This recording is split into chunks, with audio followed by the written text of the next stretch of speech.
For today's video mga kabiyahero, dahil maulan ang panahon, nag-crave ako ng sopas. Kaya ngayon magluluto tayo ng pangmabilisan lang. Kaya ngayon ipiprepare ko na ang mga sangkap at gamit na gagamitin. Pinainit ko na ang kaserola at ilalagay ko na ang butter. Hintayin nating matunaw ang butter at tayo ay magigisa na. Kukuhanin ko na nga pala ang bawang at sibuyas para maigisa. Ilagay ang bawang, haluin at hanggang mag-brown ang bawang. Susunod ko na nga pala dyan ang sibuyas. Haluin. At sinunod ko na nga pala ang carrots dyan. Pagkatapos, pagsamasamahin ang bawang, sibuyas at carrots, isusunod naman natin ngayon ang manok. Gaya ng sibuyas, bawang at carrots, haluin din natin ito para kumapit ang lasa.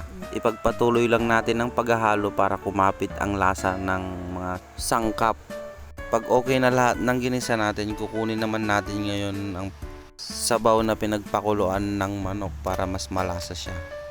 Konting halo hanggang sa kumulo. Kapag kumulo na, isusunod naman natin ang shell. Pero bago ilagay ang shell, hugasan muna natin ito para mawala ang bakterya. Kailangan nating hugasan para mawala bakterya o maliliit na insekto na nakapasok sa lalagyan nito. Paano masabi? Dahil kumukulo na, kailangan na nating ilagay ang shell. Haluin hanggang sa kumulo. Kapag medyo kumulo na yan, isusunod naman natin ang patis. Silver Swan baka naman.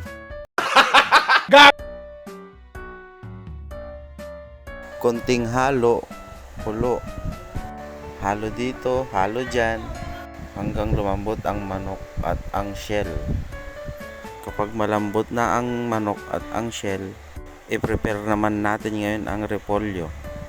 Gaya ng ibang sangkap, inugasan din natin ito bago hiwain.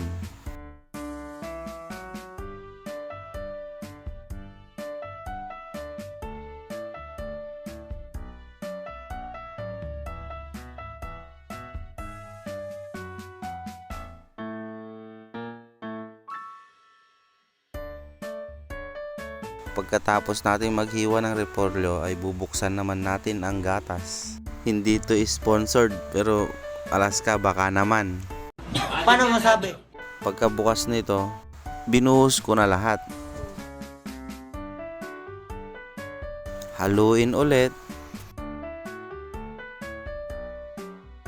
Pagkahalo nito, ay titikman ko na kung tama ang lasa o alat ng ating niluluto.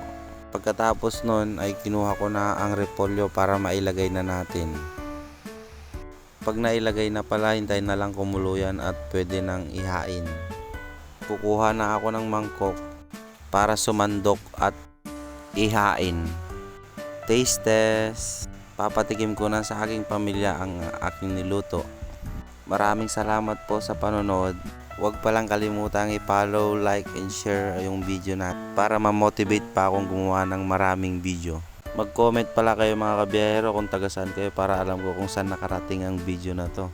Shoutout nga pala kay Tito Imong Mansano and Dennis Evangelista. Kung gusto nyong magpa-shoutout mga kabiyahero, mag-comment lang kayo rito para isa-shoutout natin.